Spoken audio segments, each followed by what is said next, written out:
In the last 2 hours, the US Coast Guard's confirmed that a Canadian aircraft detected underwater noises during the search for the submersible, which is missing in the North Atlantic, with 5 people on board. Earlier, American and Canadian officials said the effort to find the sub near the wreck of the Titanic is intensifying, as the 5 people on board are believed to have just over a day's supply of oxygen left. Heavy equipment and private companies capable of launching deep-sea rescue operations have been deployed.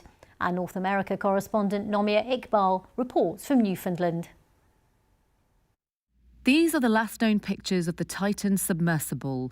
It began its long descent to the bottom of the Atlantic Ocean on Sunday before vanishing without a trace.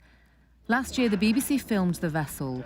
It's made for 5 people and can't be opened within, so if anything goes wrong, it has to be found. And with just more than a day and a half left of oxygen inside the vessel, the rescue mission's urgency can't be overstated.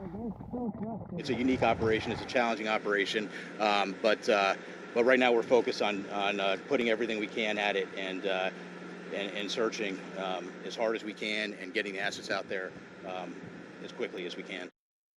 There are 3 British people trapped inside: the billionaire explorer Hamish Harding, businessman Shahzada Dawood, and his 19-year-old son Suleiman.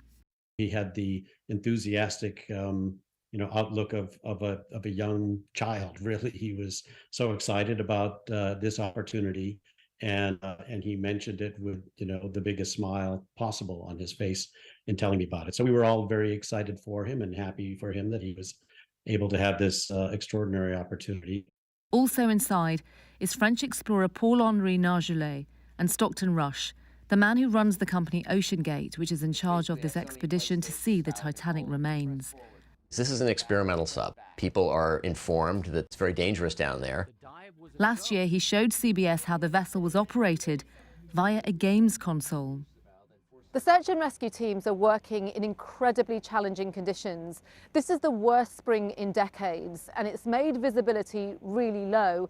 They are scouring an area in the Atlantic Ocean which is 70 miles wide and so deep that it's said to be less explored than outer space.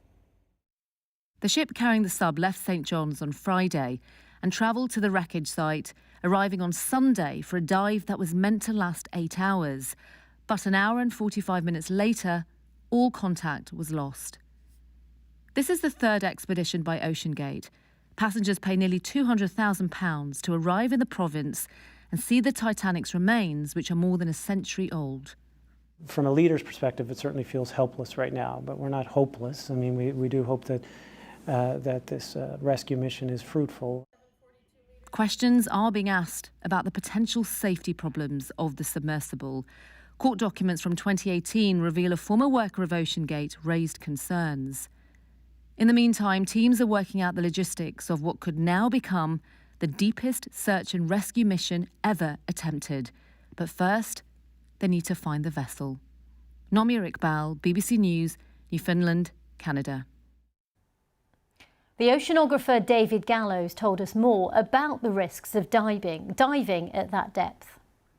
It's going into the sea, even at the surface, can be a dangerous game. But when you are diving to 1, 2, 3, 4 miles, many kilometers deep, you are really in a very hostile environment. And so as best we do our best to protect ourselves from that with engineering and the like, but it just seemed obvious that at some point there's going to be some mistake, because the ocean is very unforgiving. Even a tiny scratch in a viewport, we would replace that, because the ocean will take advantage of that and crush the viewport. Very strong bits of metal bottles that we put equipment in. If there's a scratch on the outside of that, even if it's titanium, the ocean will crush it like an empty paper cup. So we just knew that at some point this was going to happen, and we've gotten decades into it without it happening. And it happened now, it's happening. And I think we're all kind of stunned that it actually, what we predicted and what we knew, it has really come to pass right now.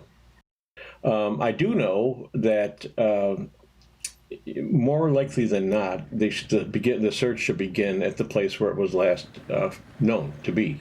The last known position. We use that when we're looking for sunken aircraft and for ships as well. And that should probably be right over the Titanic site. Right. It could be something as devastating as a catastrophic collapse of the hull of the sub. It could be they're just caught on something. Whatever it is, that you've got to be able to explain why there were no signals from the sub. So it's complicated. I don't think we're going to know until it's found.